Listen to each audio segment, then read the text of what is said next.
Tema para cirujano, pero trataré de contextualizarlo de la mejor manera.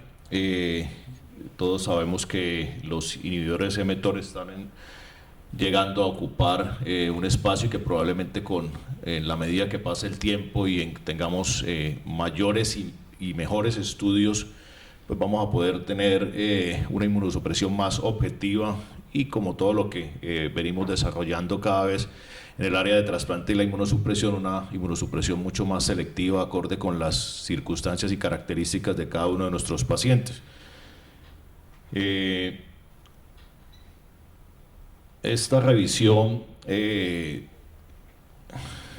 allá, ya. Empecemos por hablar un poquito de lo que todos conocemos. Los inhibidores de calcineurina se han constituido desde tiempo atrás en la piedra angular en la inmunosupresión en el área de los trasplantes y particularmente en el trasplante hepático, habiendo logrado mejorar la sobrevida de nuestros pacientes de una manera determinante, pero sin duda generando otro tipo de problemas como nefrotoxicidad, diabetes de novo, entre 5 hasta 27% de nuestros pacientes, malignidad de novo 4 veces más en los pacientes con niveles de calcineurina, neurotoxicidad, hiperlipidemia, el conjunto de síndrome metabólico hasta un 58% de quienes reciben este medicamento. Cuando revisamos estadísticas de unos hasta 20% de los pacientes trasplantados de hígado van a desarrollar insuficiencia renal crónica terminal a 5 años. En este contexto, y no sé el tema de la charla, pues sabiendo el mecanismo de los mTOR, tiene aspectos similares con los inhibidores de calcineurina, uniéndose a las proteínas citosólicas FKBP12 que pasan a inhibir la vía del mTOR en ese complejo, sin inhibir la calcineurina y generando un bloqueo en la señal 3 de la membrana a la célula, lo cual genera una inhibición en los linfocitos T sin inhibir las interleuquinas 2. Conocemos también muy bien el efecto antiproliferativo y antineoplásico de estos medicamentos, lo cual ha permitido igualmente que se expanda su uso en un grupo importante de pacientes y en los que se genera una alternativa de tratamiento bien importante. Como les digo, no voy a detenerme muy bien, esta es una gráfica bien conocida de las diferentes áreas en donde actúan los diferentes inmunosupresores con los que contamos. Con el panorama que tenemos respecto a los problemas que nos generan los inhibidores de calcineurina, a pesar de tener una importante eficacia y buenos resultados con ellos, tenemos que ver un poco con qué mTOR contamos, y contamos con sirolimus y everolimus. Como ustedes saben, el everolimus es un derivado del sirolimus. Tiene una vida media más corta, por lo cual lo administramos 2 veces al día en general en todos los pacientes. Es un medicamento que ha sido aprobado por la FDA para uso en riñón desde el 2003, para hígado recientemente, y en las agencias europeas está aprobado para su uso en hígado, riñón y corazón. En Colombia no hay registro in vivo para el sirolimus en cuanto al uso en trasplante hepático, y limitamos el uso a everolimus en estos casos. A pesar de no haber aprobación en se han realizado diferentes estudios en trasplante hepático off-label y en algunos casos utilizando la figura del paciente compasivo, es decir, pacientes que han desarrollado complicaciones importantes, y eso permite que se haga utilización de los medicamentos y poder conocer un poco más, lo que nos ha permitido conocer un poco más de ellos. Básicamente en esta revisión vamos a mirar una cantidad de estudios publicados en la literatura, algunos concentrados en algunos artículos interesantes que permiten revisar diferentes estudios, categorizarlos en estudios de alta, mediana y baja calidad, de acuerdo a un score determinado, basado en qué, básicamente en el tiempo de seguimiento, en la cantidad de pacientes que se han enrolado en el estudio, si el estudio es prospectivo o no, etcétera, y de acuerdo a eso podemos tener un panorama respecto a lo que los mTOR nos ofrecen como inmunosupresor.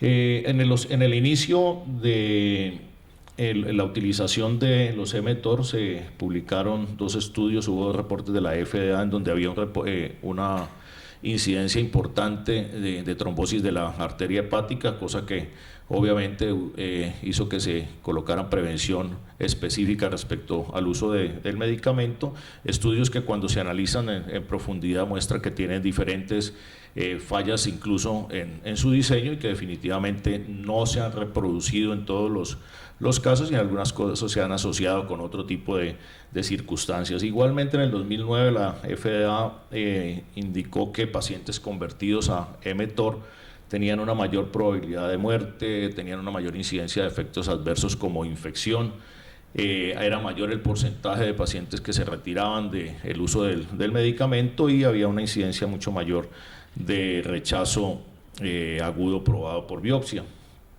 Con este panorama, como les digo, pasamos a mirar qué es lo que hay publicado y qué es lo que podemos concluir en base a lo que hay. Hay aproximadamente 60, 70 estudios de diferente calidad, la mayoría de ellos entre sirolimus y everolimus, y vamos a mirar cuál ha sido o cuáles pueden ser las aproximaciones, diría yo más aproximaciones que conclusiones, aunque podemos tener algunas conclusiones a la luz de lo que tenemos, en cada uno de los tópicos en los que podemos utilizar los mTOR, e igualmente en cuanto a la potencialidad de complicaciones, efectos adversos que estos medicamentos nos presentan. No me voy a detener mucho en el registro de cada una de las tablas, que por demás son múltiples, sino que voy a tratar de mostrarles de la manera más simple un poco de lo que es el resumen del análisis de estos estudios, para hacer un poco más breve y menos pesada la charla. Como les digo, hay revisiones de aproximadamente 40 estudios con sirolimus, más de 20 estudios con everolimus, y vamos a hacer una revisión respecto al impacto que tienen, como les decía, en función renal, eficacia, seguridad, aparición de diabetes de novo, aparición de síndrome metabólico, hiperlipidemia, recurrencia, fibrosis o progresión de pacientes con hepatitis C, tumores de novo. Hay un capítulo importante de lo que es el hepatocarcinoma con el uso de estos medicamentos, e igualmente los pacientes pediátricos, que no van a ser motivo de esta charla por tener algunas consideraciones diferentes e igualmente menos experiencia en estos pequeños pacientes. En cuanto a la eficacia, los estudios que podemos encontrar respecto a sirolimus y everolimus, y en general en cada uno de los acápites de este tema, los resultados son bastante variables, pero podemos en algunos casos inferir algunas indicaciones y algunas conclusiones. Respecto al everolimus y su eficacia, definitivamente la utilización de everolimus de novo muestra una alta tasa de rechazo, lo cual hace no aconsejable su uso en estas situaciones. Definitivamente la combinación de vero con inhibidor de calcineurina, tacrolimus o ciclosporina ofrece una sobrevida similar, con unas tasas reportadas de rechazo agudo probado por biopsia que se acercan a 4,1% comparado con el 10,7% en los inhibidores de calcineurina. Se hace importante, en resumen, en este tipo de revisión, que el uso del everolimus nos permite una reducción importante de tacrolimus o de ciclosporina, pero principalmente de tacrolimus, con una buena eficacia en cuanto a este tipo de planteamiento en el tratamiento. Aquí podemos ver parte de lo que es de donde se extraen los resúmenes de este tipo de conclusiones en cuanto a la eficacia en relación al rechazo agudo y la sobrevida. Respecto a la función renal, hay múltiples estudios realizados con sirolimus, más estudios se refieren a este tema con sirolimus que con everolimus.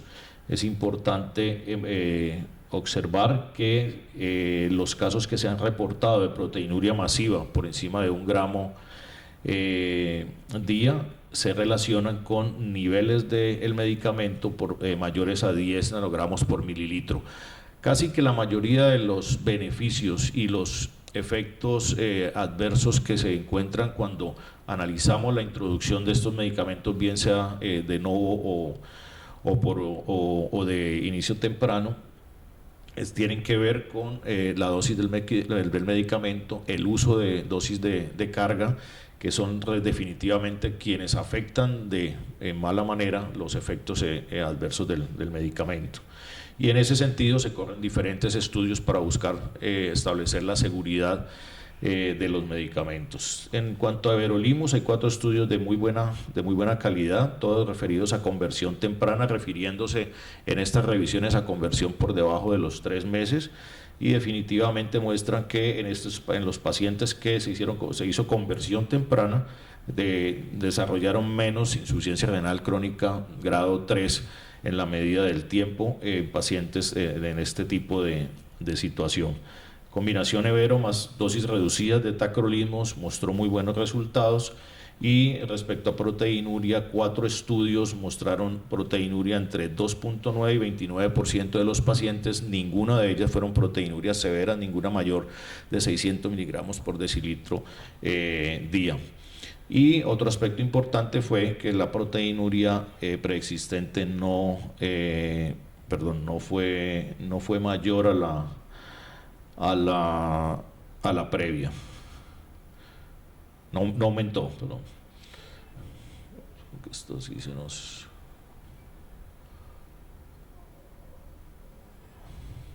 Entonces es importante tener presente en el manejo de estos pacientes definitivamente una conversión temprana para evitar deterioro mayor e incluso obtener unos resultados satisfactorios en el manejo del paciente. Igual aquí tenemos algunos de los estudios que nos respaldan este tipo de apreciaciones. Vamos a hablar un poco de la trombosis de la arteria hepática, algo que en el paciente pediátrico particularmente causa pues muchísima prevención en la introducción de los inhibidores mTOR, y que causó muchísima prevención en el uso de los mismos. Igualmente en el paciente adulto hubo una incidencia mayor en 2 estudios iniciales reportados con el uso de sirolimus más tacrolimus o sirolimus más ciclosporina. Como les decía, estudios posteriores no mostraron esta misma tendencia, e incluso hay algún estudio con una mediana calidad que muestra que en dosis de 2 miligramos día, sin dosis de carga, hay una referencia a menor incidencia en las tasas de trombosis de la arteria hepática. Como les digo, es un estudio de mediana calidad, pero es anecdótico comentarlo. Respecto a everolimus, no encontré ningún reporte relacionado con trombosis de la arteria hepática, pero ahí sí hay un estudio igualmente de mediana calidad en el que refieren con niveles menores de 12 nanogramos por mililitro, menor incidencia de trombosis de la arteria hepática que la presentada con inhibidores de calcineurina, particularmente en este estudio ciclosporina. Igualmente las diferentes referencias en relación a estos estudios, y como les comentaba, los estudios iniciales de trombosis de la arteria hepática, incluso cuando se analizan, tienen fallas en el diseño. Respecto a la trombosis portal y mTOR, realmente no hay ningún estudio que muestre una diferencia importante entre su uso o cualquier otro esquema de inmunosupresión, incluyendo inhibidores inhibidores de calcineurina o micofenolatos. Hay 4 estudios, 3 no muestran diferencia, y un estudio incluso una menor incidencia que con inhibidores de calcineurina, 0% para el grupo de sirolimus y 8% para el inhibidor de calcineurina. En este estudio particularmente los niveles manejados con el medicamento fueron de 8 a 10 al tercer mes, 6 a 8 en el tercero y el sexto mes, y alrededor de 5 a partir del mes 12.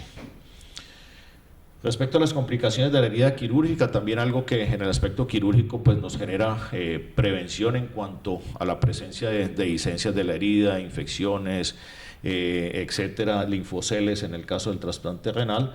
Se reporta en el caso de sirolimus 2.2% a 15%. Uno de los estudios presentó una importante incidencia de infección en la herida quirúrgica, pero definitivamente cuando se analizan los diferentes estudios se encontró que la mayoría de los pacientes que presentaban infecciones tenían dosis altas, mayores de 5 miligramos al día.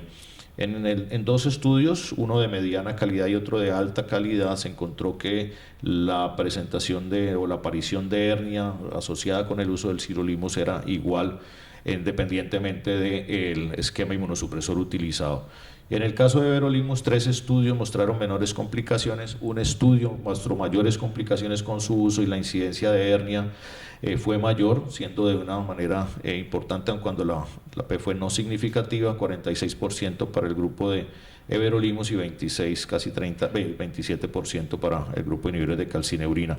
En estos pacientes se manejaron dosis menores o iguales a 3 miligramos por día. Igual los diferentes estudios o algunos de los estudios que se han realizado estudiando específicamente este aspecto. Respecto a las infecciones y el uso de mTOR, no hay diferencias significativas en el grupo de sirolimus versus inhibidores de calcineurina o mofetil-micofenolato. Igualmente hay tasas similares en cuanto al cuando lo comparamos everolimus con ciclosporina o tacrolimus. Definitivamente dosis altas nos llevan a mayores riesgos de infección y particularmente en los diferentes estudios lo que se observa es que en cuanto a la aparición o a la ocurrencia de infecciones por citomegalovirus, esta es igual en los diferentes esquemas de inmunosupresión, bien sea dosis reducida de inhibidor de calcineurina más everolimus o el mismo everolimus o sirolimus, cualquiera de los dos inhibidores de mTOR. Respecto a los edemas, tiene una incidencia importante cuando utilizamos inhibidores mTOR, siendo en el caso del sirolimus hasta un 33%, en el caso de los pacientes de trasplante hepático.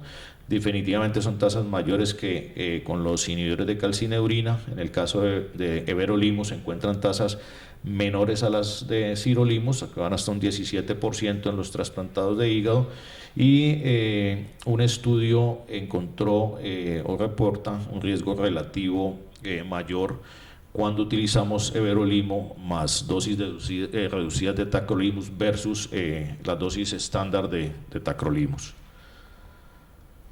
Úlceras orales también de presentación frecuente e infortunadamente, como tal vez han tenido la experiencia muchos de ustedes, en particular nosotros, cuando observamos úlceras orales en los pacientes, el paciente normalmente hace resistencia muy grande a volver a utilizar el medicamento. Definitivamente está aparentemente relacionado con dosis o una dosis alta de carga que en algunas circunstancias, en algunos estudios reportan, se presentan más en los inhibidores, más que con los inhibidores de calcineurina o con micofenolato o con la combinación de estos mismos. En everolimus hay un solo estudio que reporta 26.4% de incidencia de úlceras orales versus 0% en el grupo de inhibidores de calcineurina, pero en este grupo es importante señalar que la dosis inicial de estos pacientes era de 3 miligramos 2 veces al día. Como vemos, pues hay una asociación importante en la dosis y el uso de dosis de carga en los diferentes pacientes. Respecto a eventos hematológicos, trombocitopenia, anemia y leucopenia, se presenta con mayor frecuencia leucopenia. 6 estudios prospectivos de muy buena calidad en el grupo de everolimus confirmaron esta incidencia, siendo principalmente la leucopenia el trastorno hematológico más significante.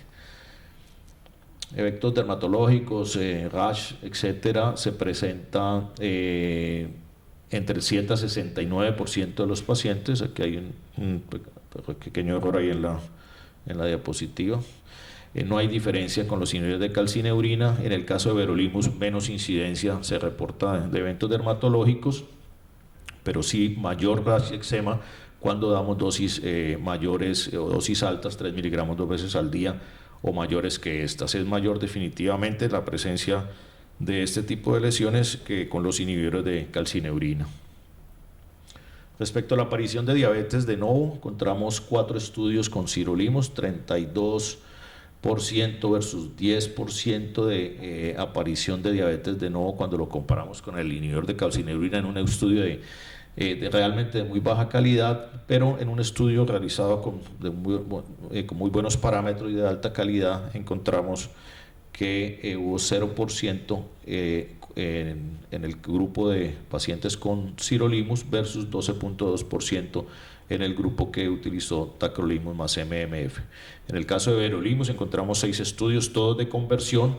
Un estudio mostró mejoría en este aspecto, pero realmente el estudio tiene un diseño no adecuado, un seguimiento a corto plazo, y en general en los grupos, en los estudios revisados no hubo diferencias significativas con el uso de everolimus y el desarrollo de diabetes de novo.